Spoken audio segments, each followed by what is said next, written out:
Hello and welcome to New Meta episode 26. We're back quite quickly given that we had our patch review episode not too long ago as a sort of extra schedule edition. Back to the normal schedule after the long-awaited patch, and today we've got an interesting episode lined up basically about things to try in 7.22 more or less, and sort of super initial conclusions, I suppose, or initial conclusions about the patch. Joining me on this duo pod is Adam. Adam, how are you? I'm great. I'm glad you said it's back to normal, which means just me and you, right? Yeah. Doesn't get more normal than that. First things first, how have your games been? How's the patch been, etc.? I've been having a good time on the patch. Yeah. See, now I'm just interested real fast. I can go to DotA buff and sort it by patch, right? Yeah. 7.22. 53%, 53.8% win rate. So maybe not the highest, but I can't really complain with that. I'm winning more than I'm losing. Trying out a bunch of stuff. That's good. How do you sort by the patch? You go to matches. Yeah. And then filter and time. And then you scroll down. Patch 2.2. Oof, wish I hadn't clicked that. It's a 36% win rate. How many matches? 22. Oof. Yeah, so got some work to do there. Yeah. I've been playing a lot of weird stuff. A lot of heroes that I never really touch. So. Oh yeah? How come? Which ones? Chen. Oh, Chen. A lot of Chen. Yeah, we'll be visiting Chen on our Whistletop store. Yeah, Earth Spirit and Dark Willow and Warlock. Those are what I've played the most. So. Yeah, that's interesting. I've actually dipped my feet into Huskar in 7.22. So I'm on my journey to become the most hated pub player ever, because now I might become a Meepo and a Huskar player. Or you just sub out Necro for Huskar? Maybe, yeah, potentially. Yeah, man, Necro is actually a major Pepe hands. That was my boy. That was my go-to hero for the last 3 months, and now just rest in peace. We'll get to the mini patch, which we alluded to with Necro, the sort of 7.22B that came out. I just want to talk about one of my games first because it's quite funny. I played a Lina yesterday, where basically I had a dream game, sort of just inspired performance on Lina, very rare for me. Usually I'm pretty bad. But this game was the dream. It wasn't even the dream Lina game, it was just really good. I just happened to have a really good game.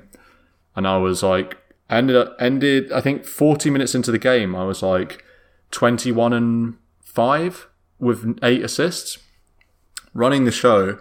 Meanwhile, my Naga Siren went for a build. You know when you see a build that's so bad that you wonder what this person's exposure to Dota's been sort of in the last year? So this Naga on my team didn't buy a single Wraith Band, went no Wraith Bands, went Treads, Vanguard, Radiance. So fine, Radiance I suppose is a bit of a throwback for Naga. It's not, you don't do it anymore, but you could in pubs, it's fine. But to go no Wraith Bands and to go Vanguard against, bear in mind the team we're up against is a Phoenix, an Invoker, a Venomancer, and a Juggernaut, and a Rubik. So I'm not sure what the motivation. Yeah, I'm not sure what the motivation for Vanguard is at all. Anyway, that was a fun one. Like you said, they didn't play for a year. Yeah, it's questionable. It's where have you been? Also, we had a coach. Oh, what's the coach doing?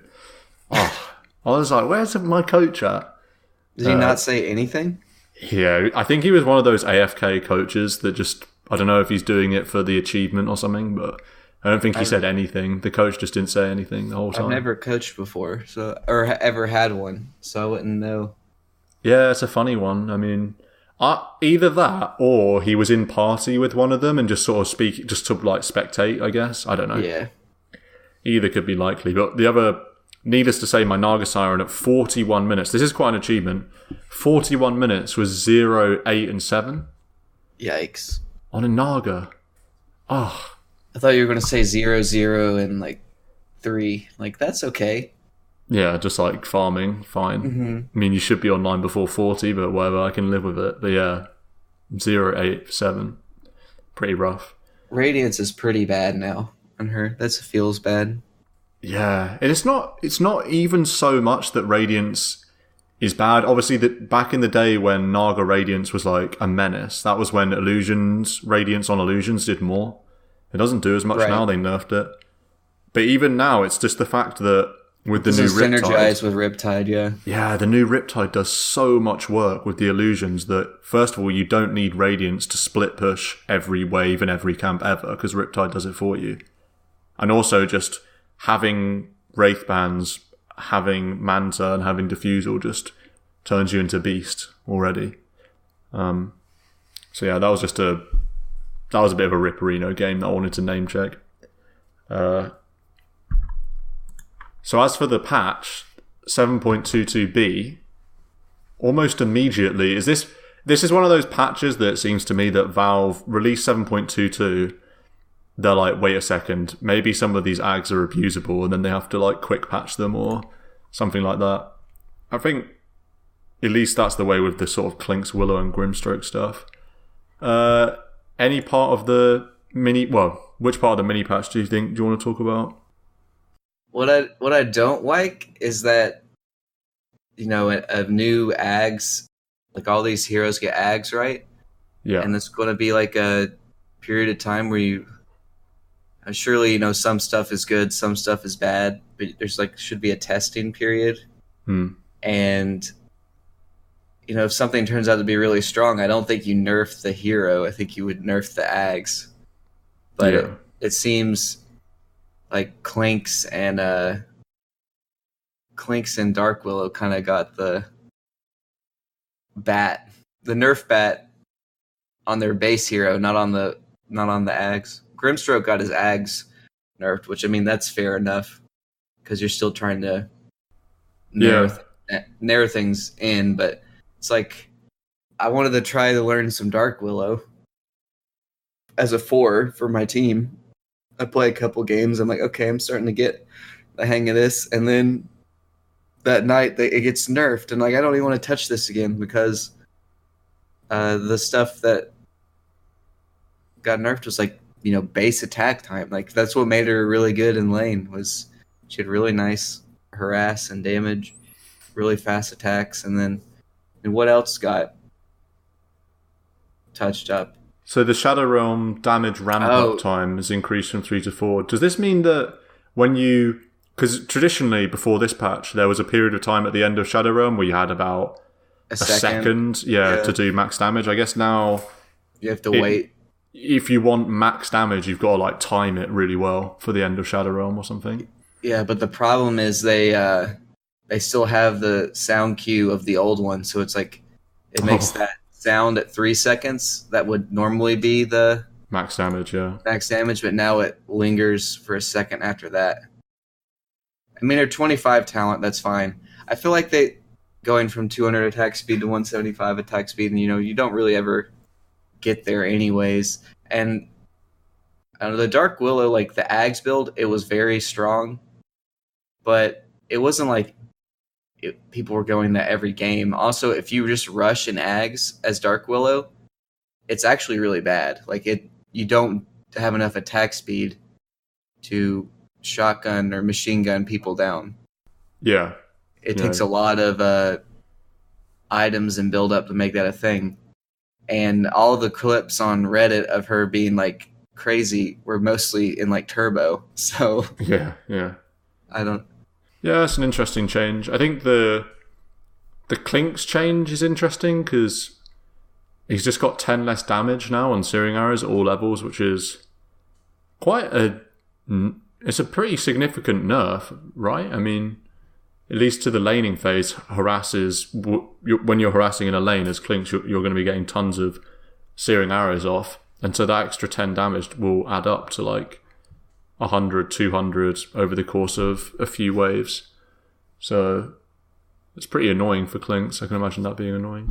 Yeah, they did change the mana cost at least. True, yeah, that's true. So you can get more of them off. But I want to check 7. Yeah, so in 2 straight, like 7.22 and 7.22b, that 15 talent has gone from 30 searing arrows damage to 15. Yeah. It's been halved over 2 patches. And then just like the base searing arrows nerfed by 10. I mean, have you played with the axe? No, not on Clinkz. It's disgusting. So I guess if he wants him to keep the axe, you have to do a little something, because it's like he doesn't even need the ult anymore. He just always has an ult. Yeah. He becomes like a siege master, really. They don't hit towers, but you can't attack into the position. Yeah, exactly. And some lineups just don't have the attack speed to kill these skeletons. Yeah. Especially if you could keep replenishing them. I mean, I guess what kind of made it... I don't know, he's in a weird spot. It's like what made it balanced before, that it had a long cooldown. There are other times where you just like ult and they wouldn't do anything and they'd immediately kill your skeletons. But if you have to constantly deal with skeletons, they get really out of hand. It's kind of like absurd Veno wards almost. Yeah. I think maybe it's the direction of the change is smart in the sense that they've nuked, or rather they've nerfed the initial sort of blow up in that strafe duration because the damage is lower, but they've buffed his sort of sustain and his harassment tools, so he's less of just a pure nuker and like nothing else. Yeah. And he's more now, because it's cheaper to, you can farm a little easier if you wanted to use some searing arrows to farm even, or, just lane harass makes you a little bit stronger in that sense. So I suppose the direction of the change is decent. Interesting though, most of these changes are sort of around the Ags upgrade, or at least partially, but one that isn't is the Necro change, which is... It's bizarre that they didn't change this during 7.22. I don't know why they would suddenly do it in 7.22b. But anyway, the Heartstopper aura is now damage instead of pure. And, I mean, you messaged me saying rip Necro. And at first I was like, maybe he's still strong. You build a Veil and stuff and, do that. But then I looked at his win rate change on DotA buff, and it's been nuked down to like 48% from 56 or 57 or something. Yeah. I think that's why they did it, was because he's been 55% forever. Yeah, he has been. But it's a drastic one. It's funny because you have to, you could say, just don't skill Heartstopper aura. And you could have done that in the past, but now that your region is tied to Heartstopper aura, you have to put points in the Heartstopper aura, and it's trash. Yeah. So what's your recourse? I mean, magic damage naturally is already cut by a quarter by every hero. And then strength heroes, it seems like a lot of strength heroes are just going to out-regen the amount of magic damage you do. And then if they build a pipe, it means just over. Like that's all it takes to get rid of it. Yeah, for sure. It's a massive nerf. Pure damage is... There's not many counters to pure damage. Obviously, it's just raw HP. It's much easier to come by casual cloaks and pipes on a team. You're going to get that more often than... Especially like supports and stuff. Mm-hmm. A pipe on one of your cores is going to tank, your position 4, your position 5. Your whole team is going to tank up loads, whereas raw HP pools... That's technically the counter to pure damage, I suppose. It's just way harder to come by. And like you say, the base 25, I mean, the base 25 magic resistance. It's a super rough change for Necro. Yeah, and like you said, we haven't even seen him in We haven't even seen him in ESL Birmingham, which is the tournament at the moment, and he's been dominating the pro scene as well. A very common pickup for ages. So both pros and pubs, super suffering. They had done something like made his damage scale the closer you were to people. That would have been interesting, yeah. As opposed to, keep it pure, but, have it be a line around him. Different, I don't know what was it? What was the Heartstopper aura at max? I think it was like 1 point something %. No, it's more than that. Oh, actually, I'm not sure. I'll check. At max, it's 2.3% health decay. 2.3%. Yeah, just make it some scaling line, so then you have to be like on top of people, and that makes it a little more precarious to do stuff with it, as opposed to like, oh, this doesn't actually do anything anymore. Yeah, it's an interesting one. He'll probably, I say he'll probably be tweaked buff, but he may well not be. Might take some time to adjust. I do feel like if you do want to play the Necro now, I think you almost have to get Veil, because it's so synergizes even better with Necro now, given that his ult, his Heartstopper, and his Q are all magic, and he likes armor is nice. So I'll have to see what happens to Necro. As for moving on to things to try in the patch, you mentioned Chen. What have you been trying to do with Chen, or like what in general do you think that this new Chen, what's his place in the meta? I think I've tried 3, 4, and 5 Chen. Yeah. Yeah. And I kind of prefer 3 Chen, but you can make it work with any position, I think. I've even seen in high tier games people going Chen mid in like the ranked games and it working. His skills are really strong. Yeah, the Divine Favor just in lane, like it's really, I don't know what else. It's like really strong. Because it's an aura now. It's not a cast target spell, so now everybody gets it. Yeah. You get at max is 4 regen, 20 heal amp, 20% heal amplification, 16 damage for heroes, which goes up to 26 damage when you at level 15 you have a new Divine Favor damage talent. It's plus 10. And then your creeps get 2 times the damage. So it's 52 damage for each creep. You don't give them the all creeps. So like Lycan Wolves don't get them, or like other people's necros, but your own creeps get it. Yeah. So do you want to, with Divine Favor being the way it is this guy like a tri-lane kind of guy now? With the regen per second and the damage per second, or? I think just dual lanes. He needs levels. Right. He has an XP talent at 10. It's like 30% or 35%. So he gets levels really quick once he gets level 10. And he's also a hero that kind of wants to go 0-4-4 at level 8. If you can get away with not skilling Hand of God, it's really strong. Your conversion spell, Holy Persuasion, gives bonus movement speed to creeps now. 25 at max, so they're pretty fast. And it's really not an issue for like the creep level threshold that you can persuade. Right. Level 1, it's not the best skill. But you can get pretty much anything at level 2 or level 3, level 2 of the spell. You can get a blue centaur at that point, and you're like, okay, yeah, that's fine. Or the tomato.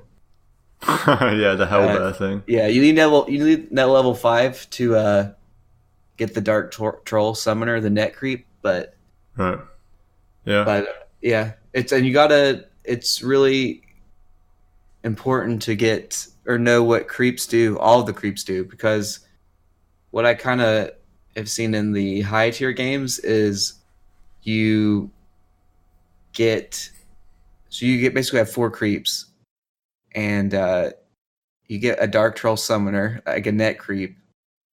And that's like probably the best creep for you to get to push because it makes the skeletons, and then those skeletons are each going to get 52 damage as well. That's a pog.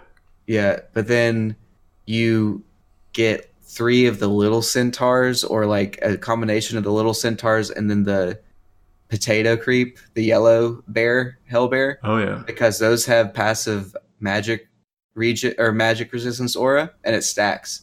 So that's like they're 10 magic resistance each. I know it doesn't like stack additively, but it's a ton of, and then it's 20 for creeps, I think, with the potato creep. So it's a lot of you're like, oh, what, my creeps are going to get nuked down. It's like, not if you stack all these magic resistance auras on your creeps. They actually get really tanky, and you just siege really hard. They can't like de-push the wave. And then Holy Persuasion with your heal amplification gets to be so much heal. And what, out of sort of Greaves, Medallion, even Helmdon or Vlad's, is it just game dependent? You sort of do you think, or I like getting a casual Blightstone. Oh yeah, that's what I've been doing in lane, and then it just becomes a Medallion. Yeah, and then a lot of the time I wanted to finish it to a Solar Crest because the way it synergizes with your Q, the Penitence. Oh yeah, you give giving the bonus attack speed on a target. And then if you rip off like 12 armor and move speed, because Penitence also slows, so it's like double slows. You give attack speed to the team, and then you're pulling armor and move speed off of already slowed target.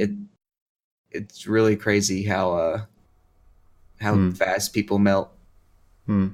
Or you just siege with the Solar Crest. I like Greaves Solar Crest, but that's when I was playing like 3 position. And then Ags is good. If you want to like end the game, you can get Granite Golem or just any ancient creep. It is kind of hard to find ancients on the map now. True, actually, yeah. I hadn't thought of that. But the Satyr could be good too. Big Satyr or the little region Satyrs. Yeah, and the big black dragon with the sort of AoE fire thing's pretty cool sometimes. Yeah. I feel like he's really strong, and I was definitely wrong about it. In the last reaction, week. Yeah. But it's just like, they changed Divine Favor to Aura. What is he supposed to do now? And it's like, he just exists. That's what he's supposed to do. It's like so much better, even if it's just a little worse of an aura. You don't have to like cast it on anyone, so the whole team gets it. It's really good. He's especially good with like a drow lineup. He's like a pusher. You just want to make sure you draft. Not everybody on the team has to right click, but you definitely need. That's the synergy. Just somebody on the team to siege, or like just that deals some right click damage, because I had some games where we picked some teams that didn't do right click, and then it's like this hero is now just a healer, and a healer with some creeps. A healer with some creeps, and that's not the potential. Yeah, fair enough. The potential is like he's beating down your door, and you're like, what are we supposed to do? How do we even fight into any of this? Oh my god, he just healed all this damage after we blew all of our spells. Especially when you get the 25, it's like the 25 talent is a plus 500 Hand of God heal. It's like 900 healing, I think. That's a lot. Yeah. Which gets amped, so it's like it's probably like 1200 healing. That's pretty crazy. Giving your team a half cheese. Yeah. It's been buffed so many times in a row, the Hand of God heal. At least like 3 buffs in a row or something. Yeah. It didn't get touched in 7.22, but it's previous to that. They had to make it really strong. I mean, it's like on such a long cooldown that you have to differentiate it to make it more or like better than a mech, right? Yeah, because it used to be build mech instead of pick Shin. Yeah, it used to be the same heal as like a level 3 Howl or something, before they gave it buffs, and it was like, that's bad. It needs some buffs. So yeah. Moving on to one of the changes in 10.22 that I think's emerged as the most, or at least the most core item, and that I think is probably Death Prophet Ags. It's been picked up as like a first or second item in actually all of the DP games that I've seen at this event, the ESL Birmingham, and also like in high level pubs. Which is interesting because on the face of it, when I first read it, I wasn't sure how impactful it was for 4.2k gold. But yeah, all the DPs have been going for this, either as a first item or after like a casual Yules or something. I think what makes it so strong is that it's basically it's a mini exorcism every time you touch something, and it's just like more of what DP wants, like damage over time, tankiness, in the sense that you heal. Every time you hit something, the ghost hits it and then comes back and heals you. So it's not just damage, it's also heal. Yeah, what I didn't realize about it, like the first time I read it, I didn't realize it happened on, or it triggered on right clicks as well, which makes it really good. Yeah, it helps you farm so much. Like going through the jungle is so easy. You right click a creep or an ancient or something, your ghost hits them, you use Crypt Swarm, your ghost hits everything that your Crypt Swarm. You like one-shot creep waves as well with level 4 Crypt Swarm. Usually you have to finish off those melee creeps, but with the ghost, they just go and kill them for you, I'm pretty sure. So it does give DP quite a lot. Yeah, the ghost kills the range creep? I believe so, yeah. Yeah, because normally later in the game, you'd have to always, hit it once. Yeah, prep it, yeah. But it's like, it hits everyone on silence too, right? AoE silence, and then which is wild because that doesn't do any damage normally. That's basically just, you want to use all your spells and you get little bits of heal, which it's pretty small heal, but then when you add them all up and you're like hitting so many things because you have so much AoE and right click, it's pretty cool. And then also Roche, right? You like right click Roche over and over and over again. Yeah. And it's working on that. So, if you Crypt Swarm a creep wave, you're getting heal from like 5 little dudes or however many. Yeah, 4 dudes. That's quite a lot. Like four ghost heals is quite a lot. Do you know how much heal it is per ghost? I don't know. It might tell me if I go on Exorcism. It says a ghost will fly out and hit double the usual damage.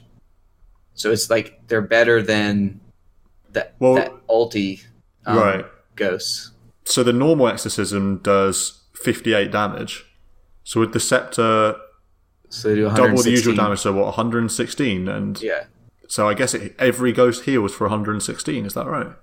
No, they don't heal for the full amount that they do they?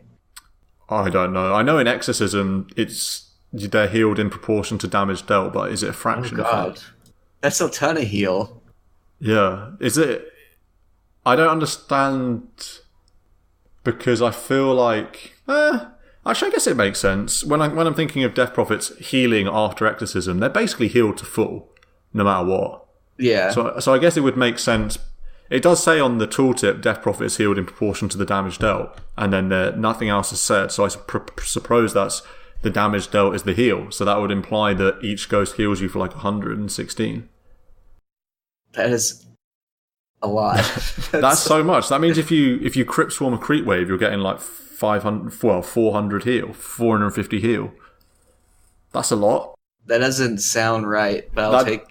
Yeah, I don't know. That doesn't sound right. I haven't played with it, but I played a game with it. I know it's really strong. It is very strong, yeah. The other thing that I think's mildly interesting for Death Prophet is the stats actually are more useful to Death Prophet than most heroes when they're considering getting Ags. Having the point booster for just casual mana and HP, and having intelligence with the Staff of Wizardry and the strength, they're all things that are pretty useful to a Death Prophet. This is a core hero that often builds into like an Aeon disc and stuff like that. So I do think there's many facets as to why the Ags is popular. It's definitely cool to see. It's definitely a cool idea as well. It's a nice. It's not just some weird gimmick. It sort of fits a little bit. Yeah, well, it has to be good because it's like 100% uptime, right? That just makes it really strong. Yeah. As an Ags, probably puts it in the top 10% of Ags for sure. Yeah, you'd think so. Yeah. Always on. Yeah. Yeah, go on. I would say, like, that segues into another hero whose Ags is always on. That's new. Monkey the Man. MK, yeah. Monkey Man. I actually haven't seen this Ags in action, I don't think. Certainly haven't played it myself. Have you seen any of the Monkey Ags? I lost to it once really hard, but the monkey like never died that game, so it's hard to, when a monkey wins and goes like, he was a high ranked immortal player and goes like 25-0. It's like, did this really? Yeah, how good is the Ags? It's hard to tell. Are we all just this bad, or? Yeah, but I mean, they are really strong. If the monkey is strong, then those illusions, or I don't know what you want to call them, the monkeys he makes are very, very strong, and they do everything he can do. So like they siege towers, they hit creeps. You can jungle with them. That's interesting. I didn't know that. That they hit tower and creeps. Yeah. Oh yeah, you farm with it super hard. It's not just like they're not just worried about hitting heroes. And they proc. Do they? Yeah. I presume they proc. Yeah. Yep.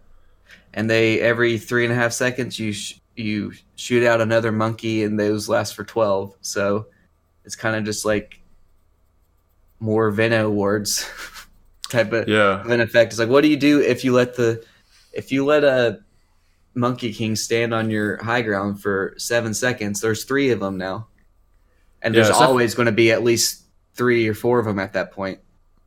Yeah. It's an interesting item. I feel like it's like a lot of these other Ags where it always will look pretty good in games where you're ahead. I know Nightra, your RD12 teammate, was like raving about the monkey Ags on the Discord, suggesting that you go Echo Saber, Maelstrom into the Ags, which obviously means that your monkey illusion dudes are able to proc the Echo Saber slow and double hit as well as the Maelstrom, which is that's a pretty big deal. So I'd be interested to try it in that way. I feel like you could shove waves really hard. I mean, you already do that and be really like cheeky about it, Yeah. But I guess you could probably time it to where you would like hop down, and then you would make a monkey, and then you would like hop back into the trees, and the monkey would take care of the wave for you. Yeah. Yeah, you could probably do stuff like that. Interesting. It's one of those where I do think this isn't a game-changing item, but in the sense that exactly what you said, if your monkey is strong, then the Ags is really strong.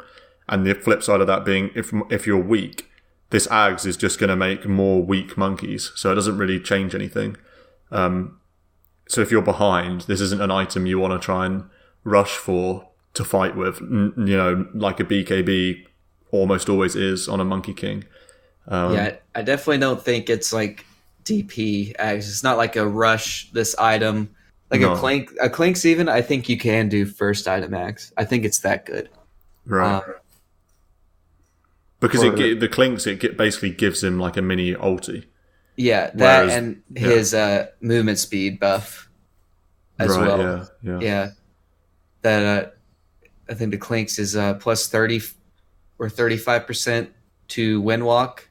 And Windwalk's already, or Skeleton Walk, it's already 45% bonus move speed. That makes it 75% bonus move speed, and it takes off the cap.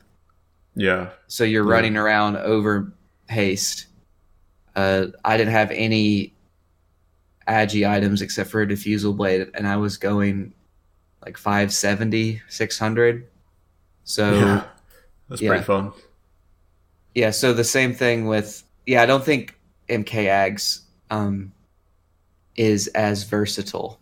I do think it's like a great 6th item. Almost always would be a great 6th item. Some games I think you could do it as a 3rd. but it's not like we need to do this because it unlocks so much potential. I don't think. Right, yeah. Yeah, no, I agree. That's the thing with That's the thing with Monkey King as well. If you go this Echo Maelstrom build, in a lot of games you will probably need to get a BKB after. And so Ags could be hazardous in those situations, so it's something to think about. So yeah, that's basically, I think, how the Monkey Ags has sort of developed since the patch.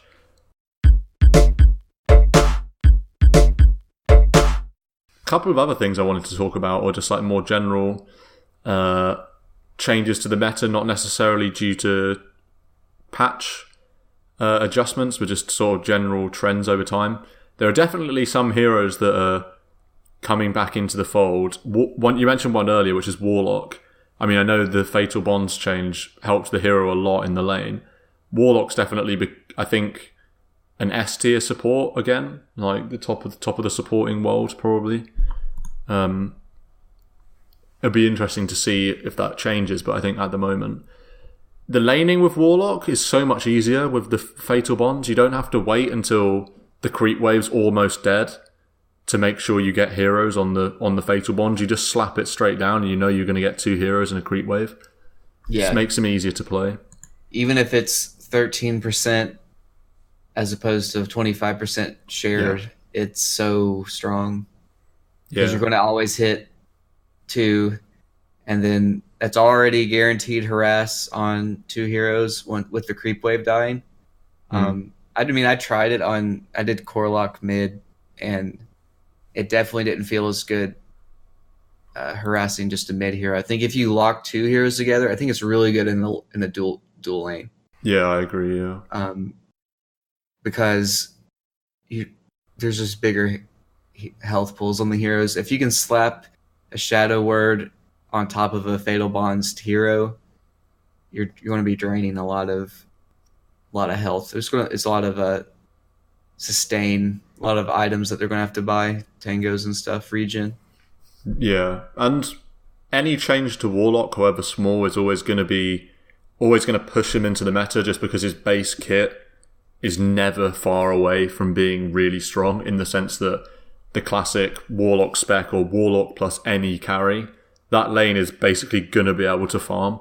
And so giving him any kind of buff like this Fatal Bonds buff or quality of life improvement, he only needs a little nudge and he's back in the meta. Yeah. So especially since he has Fatal Bonds.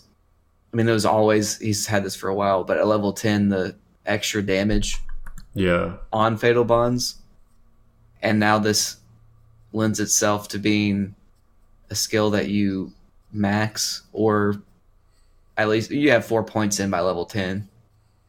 I have to primarily max it, but you're doing 30% shared damage, and that's without the Grimstroke ult. So yeah, I think he's way strong enough on his own. You don't need Grimstroke. That's just that just gets into, you win every team fight territory if you pull off that that's combo. Like one of those. That's like a win condition.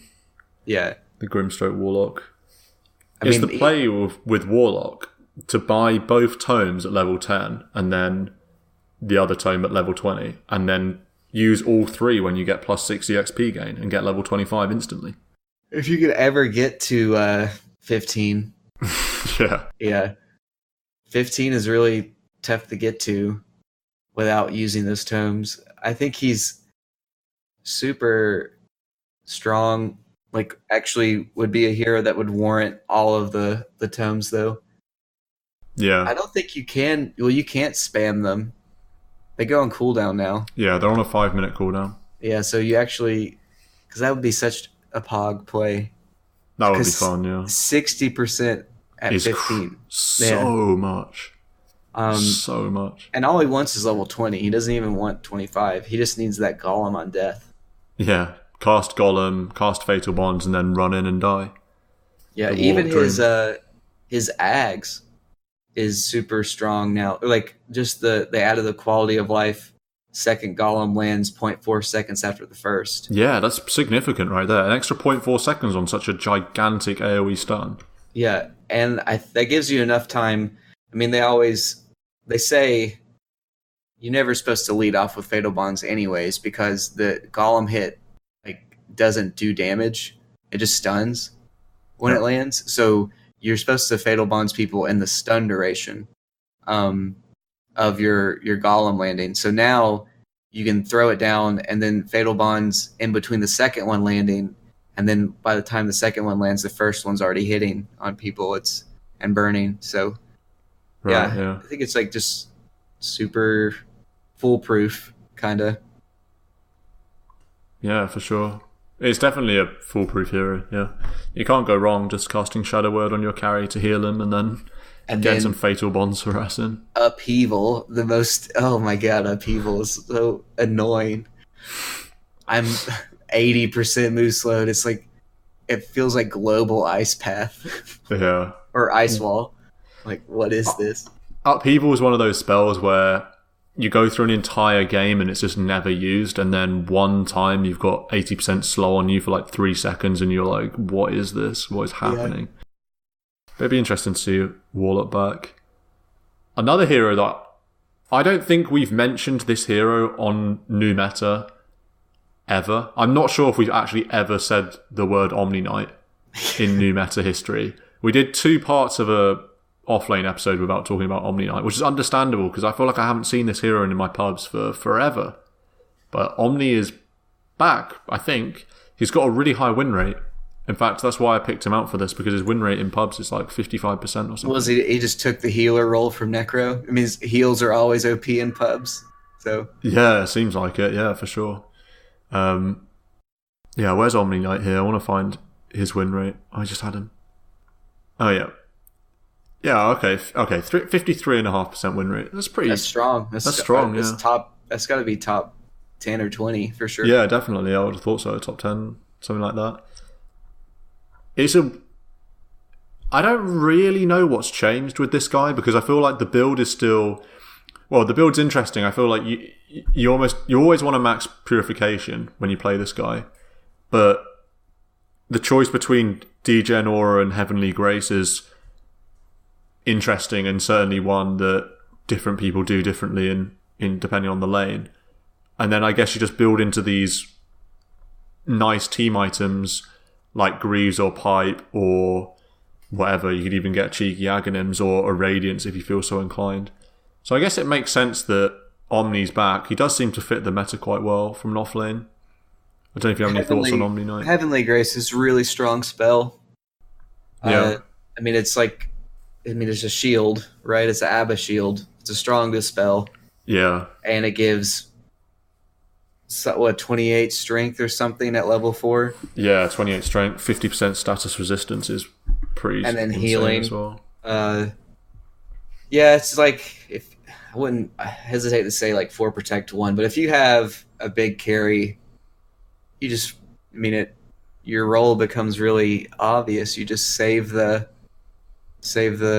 carry. Or if you're sieging, it's like, I throw Heavenly Grace on my core, and now they can't really get gone on. 50% magic resist when sieging. I mean, yeah.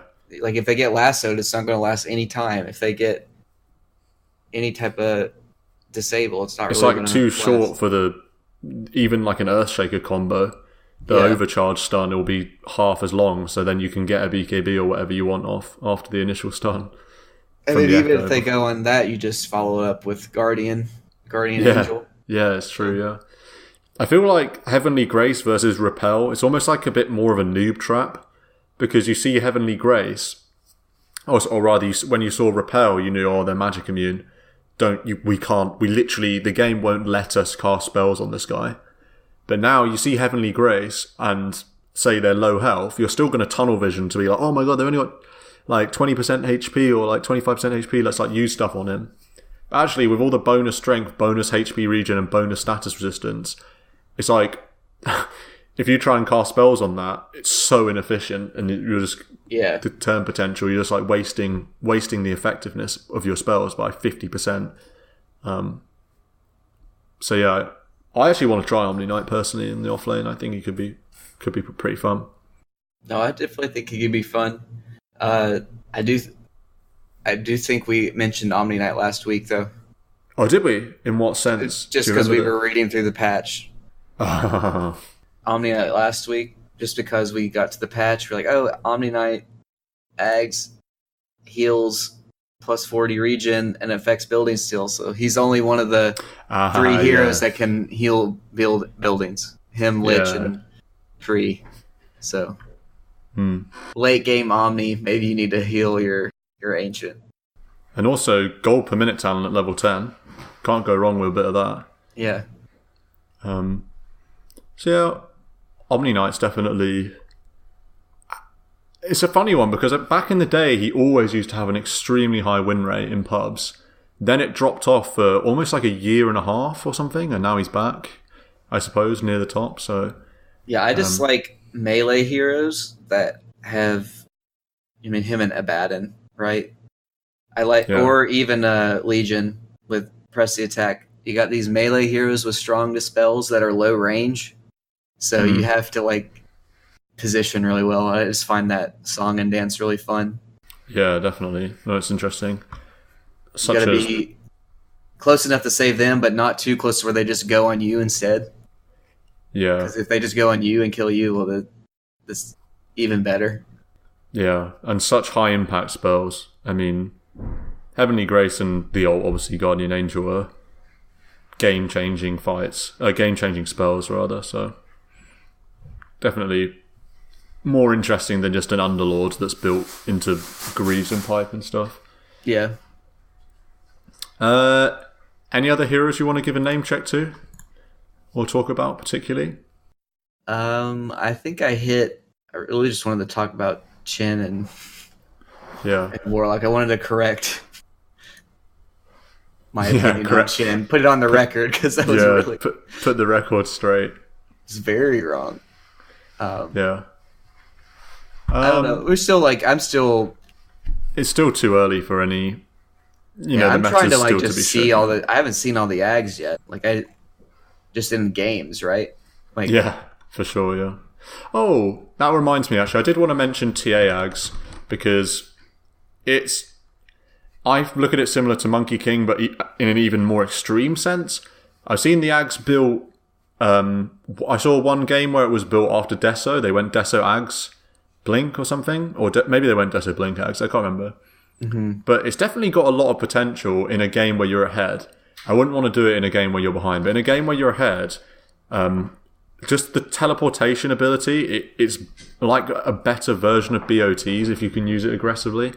So I saw a couple of games, or I saw an analysis of a couple of games with one with Ori and one with Moon or something. Anyway, and they were sort of putting traps in their own fountain and putting traps over bounty runes and like shrines, and it basically meant in this game where they were really ahead and they could blow up heroes for fun, every time someone came to contest a bounty or anytime anyone was anywhere, you could teleport there, then use a TP or teleport again, because it's quite low cooldown, to a completely other part of the map. It turns your hero into like this split-pushing menace. It's an interesting Aghanim Scepter, and it changes the way you play TA. You can do like the classic Ember thing of TPing home to regen. You place a trap. You're doing a high ground siege. Place a trap, TP home, and then teleport back to the trap with a new item, and you're fully healed and everything. Yeah, that's pretty cool. It's pretty cool utility. I do think in a normal game, I think it's definitely worth considering as like a 5th, 6th item, just because of how much utility it gives you in terms of your movement on the map. It becomes crazy. Yeah, don't even not even for the gank potential, just for the movement on the map potential to play around objectives and just split push. Yeah, the split push. She would just split push just because her traps would just kill the wave. Now it's probably even better because she goes up there and still has TP up. Just force. I mean, because she's one of the hardest siegers / pushers in the game for sure. She melts towers, so you have to go back. Yeah, definitely. She just, I guess, would split your team up. And also, the traps no longer one-shot creep waves, even with the talent at level 15. Right. So it means that the classic old TA of, I just one-shot a creep wave, so I don't need to teleport there to split push. Now you have more of a need to, because you don't kill the creep waves. And it also means that if you're building towards an Ags, you could even consider the 25 movement speed at 15 over the trap damage if you wanted, which is interesting, something that I've seen more and more people test out this other talent. That'd be interesting to see. So that wraps us up pretty much for episode 26. I have the privilege of living in Europe, so I have Dota tournaments to go to, unlike Adam, unfortunately. I have work to go to. Yeah, you've got work to go to.